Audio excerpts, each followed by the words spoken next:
Friends అందరికీ నమస్కారం అండి. తెలంగాణ రాష్ట్ర వ్యాప్తంగా ఉన్నటువంటి రైతులకు సంబంధించి ప్రభుత్వం నుంచి ఇప్పుడిప్పుడే ఇంపార్టెంట్ ఫ్లాష్ అప్డేట్ అయితే రావడం జరిగిందనమాట. రైతు భరోసా సంబంధించి తెలంగాణ రాష్ట్రంలో ఇటీవల కాలంలో ప్రభుత్వం వరకు అయితే జమ చేశానని చెప్పింది. దాంతో తెలంగాణలో వీళ్ళకు డబ్బులు అనేది ఖాతాలు అయితే జమ చేయడం కూడా అని చెప్పేసింది కదా. చాలా మంది అయితే ఎదురు చూస్తున్నారు. ఇప్పటివరకు మాకు తక్కువ విస్తీర్ణం ఉన్నా కూడా డబ్బులు జమ కాలేదని రాష్ట్ర వ్యాప్తంగా ప్రభుత్వం ఎన్ని ఎకరాల వరకు సీలింగ్ విధానం విధించవచ్చు. రైతు భరోసా పైన మంత్రి నాగేశ్వరరావు అయితే కీలక ప్రకటన అయితే చేయడం జరిగిందండి. గుడ్ న్యూస్ అయితే చెప్పే ప్రయత్నం జరిగిందండి. ఏంటనేది తెలంగాణలో ఇప్పటికే ప్రభుత్వం కొత్త సంవత్సర కానుకగా 3 నెలలు అయితే గడిచిపోతుంది. ఈ తరుణంలో ఇందులో వచ్చేసి కొత్త రేషన్ కార్డులు, అదే విధంగా ఇందిరమ్మ ఆత్మీయ భరోసా అనేది 6,000 రూపాయలు, ఇందిరమ్మ ఇండ్లు, రైతు భరోసా వంటి పథకాలను అయితే ప్రభుత్వం ప్రారంభించి ఇందులో ఆప్ చేసింది వేసినట్లు తెలంగాణ రాష్ట్ర వ్యాప్తంగా మొత్తానికి తెలంగాణ రాష్ట్రంలో కొన్ని కదలికలు అయితే రావడం జరిగింది. మరో కొత్త పథకానికి శ్రీకారం చుట్టడం జరిగింది తెలంగాణ రాష్ట్ర వ్యాప్తంగా. ఇప్పటి వరకు చూసుకున్నట్లయితే ప్రభుత్వం 3 ఎకరాల నుంచి కంప్లీట్ అయితే చేసినట్లు, ఎందుకంటే 3,400 కోట్ల రూపాయలు అఫీషియల్ గా ఇచ్చినట్టు తెలిసింది. తర్వాత 3 ఎకరాల నుంచి 4 ఎకరాల వరకు అయితే నిధులు అనేది జమ చేయడం జరిగిందని, ఇందుకు సంబంధించి 4,166 కోట్ల రూపాయలు రిలీజ్ చేసినామని మంత్రి తుమ్మల నాగేశ్వరరావు శాసనసభలో ఒకసారి వ్యక్తపరచడం. తెలంగాణ రాష్ట్ర వ్యాప్తంగా చాలా మంది అయితే ఎదురు చూసారు. అంటే ప్రభుత్వం 3 నుంచి 4 ఎకరాలు ఉన్న రైతులే దాదాపు 10 లక్షల వరకు అయితే ఉన్నారు. 1000 కోట్ల వరకు అయితే ఖర్చు చేయాలని చెప్పేసి ఇందుకు సంబంధించి ప్రభుత్వం అనేది నిధులు కూడా విడుదల చేయడం జరిగింది టీవీ పద్ధతిలో. ఇక మిగిలిన రైతులకు ఎప్పటి నుంచి ఎప్పటి వరకు జమ అవుతుంది. రైతు భరోసా సంబంధించి తెలంగాణ రాష్ట్ర వ్యాప్తంగా రేషన్ కార్డు ఉన్న వారికి ప్రభుత్వం గుడ్ న్యూస్ చెప్పింది కదా. ఏదైతే సన్నబియ్యం పథకాన్ని ప్రారంభించారు, జయశంకర్ భూపాలి జిల్లాలోని భూపాలపల్లి పట్టణంలో 16వ వార్డులో సన్నబియ్యం రేషన్ పంపిణీ కార్యక్రమంలో మంత్రి శ్రీధర్బాబు పాల్గొని రేషన్ బియ్యం అనేది అందించడం జరిగింది పేద ప్రజలందరికీ.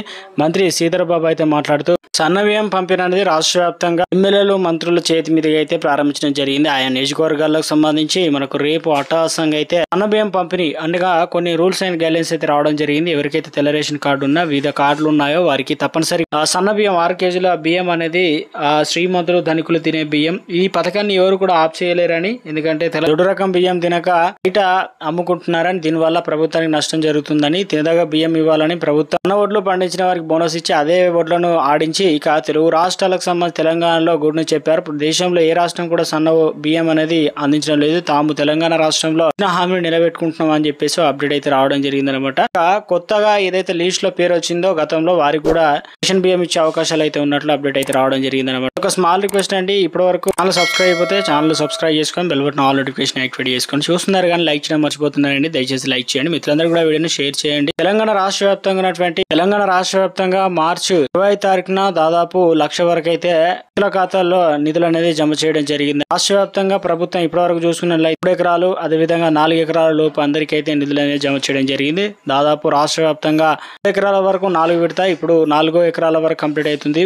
దీన్ని బట్టి చూసుకున్నట్లయితే 5 విడతల్లో అయితే నిధులు అనేది జమ చేయడం జరిగింది అనమాట. ఇప్పుడు 5 ఎకరాల వరకు ఎవరికైతే ఎదురు చూస్తున్నారో వారికి తప్పనిసరిగా నిధులు అనేది జమ చేయాలని ప్రభుత్వం ఆర్థిక శాఖకు అర్హులైన లిస్ట్ ప్రకారం అయితే నిధులు అనేది జమ చేయాలి. ఎందుకంటే గతంలో చెప్పారు, ఎవరికైతే నిధులు అనేది జమ కాలేదో వారికి మార్చి చివరి వారం నుంచి మొదలు పెట్టుకున్నట్లయితే ఏప్రిల్ 2వ వారం వరకు నిధులు అయితే జమ అవుతాయని చెప్పారు. కాబట్టి ఇక మొన్న నుంచి ఆల్రెడీ మనకు కొన్ని బ్యాంకు పనిదినాలు ఉండడంతో ప్రభుత్వం నుంచి ఆల్రెడీ ఆదేశాలు వచ్చినప్పటికీ బ్యాంకు పనిదినాలు లేకపోవడం వల్ల కాస్త లేట్ అయిందని, రైతులు అయితే ఎవరు కూడా ఆందోళన చెందవద్దని చెప్పేసి దాదాపు రాష్ట్ర వ్యాప్తంగా ఉన్నటువంటి రైతులకు 90% నిధులు అనేది కేటాయించి దాదాపు 2 రోజుల్లోనే నిధులు జమ అవుతాయని చెప్పేసి మంత్రి తుమ్మల నాగేశ్వరరావు గుడిని చెప్పే ప్రయత్నం జరిగింది. కాబట్టి ఎట్టి పరిస్థితుల్లోనూ 90% మేర నిధులు అనేది జమ అవుతాయి అనమాట. అది కూడా ఈసారి రాష్ట్ర వ్యాప్తంగా రైతు భరోసా 33,000 కోట్ల రూపాయలను కేటాయించడం జరిగింది. కాబట్టి అయితే కొంతమంది అయితే మాకు 1 రూపాయి కూడా రావడం లేదంటున్నారు. అది ఎకరం ఉన్నా, 2 ఎకరాలు ఉన్నా, విస్తీర్ణం తక్కువగా ఉన్నా కూడా మాకు ఎందుకు డబ్బులు రావడం లేదు, అసలు కారణాలు ఏంటని చెప్పేసి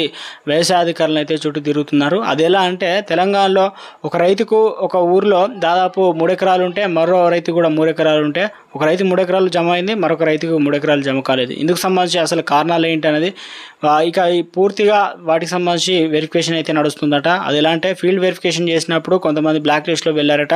దాంతోపాటు కొంతమంది గతంలో రైతు రుణమాఫీ చేసినప్పుడు ఆధార్ కార్డు, ఐఎఫ్సి కోడ్, అదేవిధంగా 1 లీటర్ తేడా కొట్టినా కూడా డబ్బులు రాలేదు. కాబట్టి అదే విధానాన్ని రైతు భరోసా అత్యంత ట్రాన్స్పరెన్సీగా ఉండాలనే ఉద్దేశంతో సో ప్రభుత్వం అనేది ఆధార్ కార్డు కావచ్చు ఎలాంటి పొరపాట్లు జరిగినా కూడా వాటిని హోల్డ్లో పెట్టారనమాట. కొంతమంది కొంతమంది ఏమో రుణాలు తీసుకున్నటువంటి అకౌంట్లు ఇవ్వడం వల్ల రైతు రుణమాఫీ అనేది మళ్ళీ తిరిగి ఏదైతే వెనక్కి వచ్చాయో అదేవిధంగా రైతు భరోసా నిధులు కూడా వెనక్కి అయితే రావడం జరిగిందట.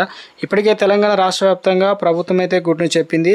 సో ఏదంటే రైతు భరోసా నిధులు అనేది ఈ సంవత్సరంలో అయితే రిలీజ్ అయితే కావడం జరుగుతుందండి. ఎంత మొత్తంలో డబ్బులు పడుతుంది ఏంటంటే తెలంగాణ రాష్ట్ర వ్యాప్తంగా బ్యాంక్ పనిదినాలను బట్టి మనకు తెలంగాణలో 1 ఎకరం నుంచి మొదలు పెట్టుకున్నట్లయితే దాదాపు 4 ఎకరాలు, 5 ఎకరాలు, 6 ఎకరాలు ఉన్న రైతులకైతే నిధులు అనేది జమ కావడం అయితే జరుగుతుందండి. ఎలా అంటే ప్రభుత్వం చెప్పింది ఇప్పటికే. సో 2 రోజుల్లో కంప్లీట్ అవుతుందన్నారు కాబట్టి గతంలో ఏదైతే రైతు రుణమాఫీ అనేది ఒకేసారి 2 లక్షల వరకు ఉంటే ఎట్లా అయితే బిల్లు కొట్టారో అట్లనే కొట్టే అవకాశాలు కూడా ఉన్నట్టు తెలుస్తుంది. సో దీన్ని బట్టి చూసుకున్నట్లయితే తెలంగాణ రాష్ట్ర వ్యాప్తంగా కుదిరితే ఇక మొత్తాల డబ్బులు ఒకసారి క్లియరెన్స్ చేసి తర్వాత వచ్చేసి రాష్ట్ర వ్యాప్తంగా ప్రభుత్వం 5 ఎకరాల వరకు 50% కంప్లీట్ అయితే దాదాపు 90% కంప్లీట్ చేస్తామని చెప్పారు కాబట్టి సీలింగ్ విధానం దాదాపు 10 నుంచి 15 ఎకరాల వరకు అయితే విధించే అవకాశాలు ఉన్నట్లయితే తెలుస్తుంది. దీనికి సంబంధించి స్పష్టత రావాల్సి ఉంది. ఎందుకంటే ప్రభుత్వం దీనిపైన గోప్యత కనబరుస్తుంది. ఇప్పటివరకు రాష్ట్ర వ్యాప్తంగా చూసుకున్నట్లయితే 74 లక్షల మంది రైతుల ఖాతాలో నేరుగా అయితే డీబీటీ పద్ధతిలో అర్హులు ఉన్న వారికి డబ్బులు అనేది జమ చేయడం అయితే జరిగింది కదా. రైతు భరోసా పైన సీఎం రేవంత్ రెడ్డి స్వయంగా గుడ్ న్యూస్ అయితే చెప్పడం జరిగిందనమాట. ఎట్టి పరిస్థితుల్లోని రైతు భరోసా నిధులు అనేది ఆగవని, అందరికీ కూడా నిధులు అనేది జమ అవుతాయని చెప్పేసి కాస్త ఏదైతే కొత్త రేషన్ కార్డులతో పాటు తెలంగాణ రాష్ట్ర వ్యాప్తంగా ఇప్పటికే సన్న బియ్యం ఇవ్వాలని కార్యక్రమాన్ని శ్రీకారం చుట్టారు కదా. అదేవిధంగా రైతు భరోసా విషయంలో కూడా ప్రభుత్వం ముందుకెళ్తుంది.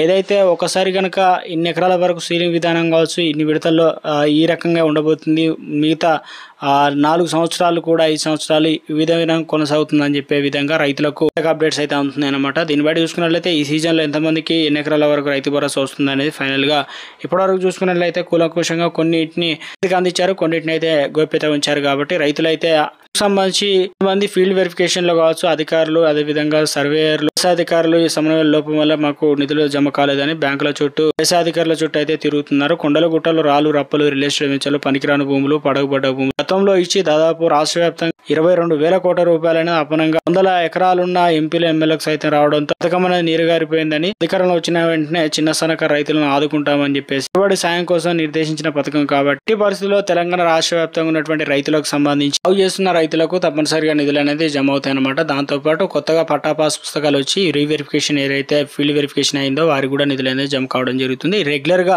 ఇప్పటివరకు 3 నుంచి 4 ఎకరాలు ఆ విధంగా కొంతమందికి జమ అయ్యాట, కొంతమంది కాలేదట. ఇందుకు సంబంధించి డిప్యూటీ సీఎం బట్టి విక్రమార్క కూడా నియోజకవర్గం ప్రజలతో అడిగి తెలుసుకున్నారు. మీకు కరెంటు వస్తుందా, 200 యూనిట్లు, 500 గ్యాస్ సిలిండర్ ఫ్రీగా అందిస్తున్నారా, లేదంటే తెలంగాణ రాష్ట్ర వ్యాప్తంగా రైతు భరోసా నిధులు మీకు అకౌంట్లో డబ్బులు జమ అయ్యాయి, ఎన్ని ఎకరాల వరకు జమ అని చెప్పేసి నేరుగా ప్రజలను అడిగే ప్రయత్నం అయితే చేశారు. చాలా మంది అయితే మాకు నిధులు అనేది జమ కావడం జరిగిందని చెప్పేసి చెప్తూ ఉన్నారట.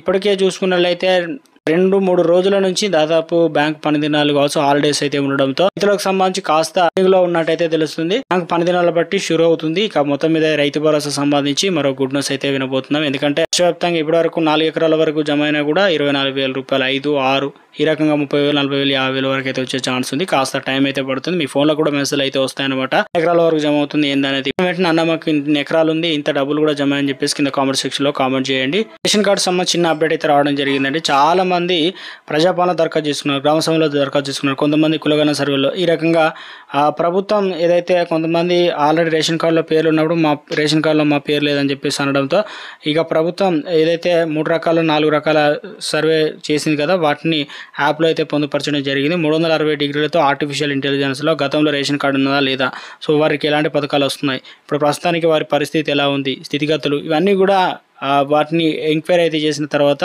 మరోసారి ఎవరికైతే అర్హులైతే ఉంటారో వారికి ఇస్తారనమాట. ఒకవేళ పాతగా ఏదైతే ఇటీవల కాలంలో కొత్తగా లిస్టులో పేరు వచ్చిందో వారిని అయితే తొలగించి ఇక కొత్త వారికి అయితే అవకాశం ఇవ్వడానికి ప్రభుత్వం అయితే సిద్ధమైనట్లు అన్ని చర్యలు అయితే వేగవంతం చేసింది, ఆదేశాలు అయితే జారీ చేసినట్లు అప్డేట్ అయితే అందుతుంది అనమాట.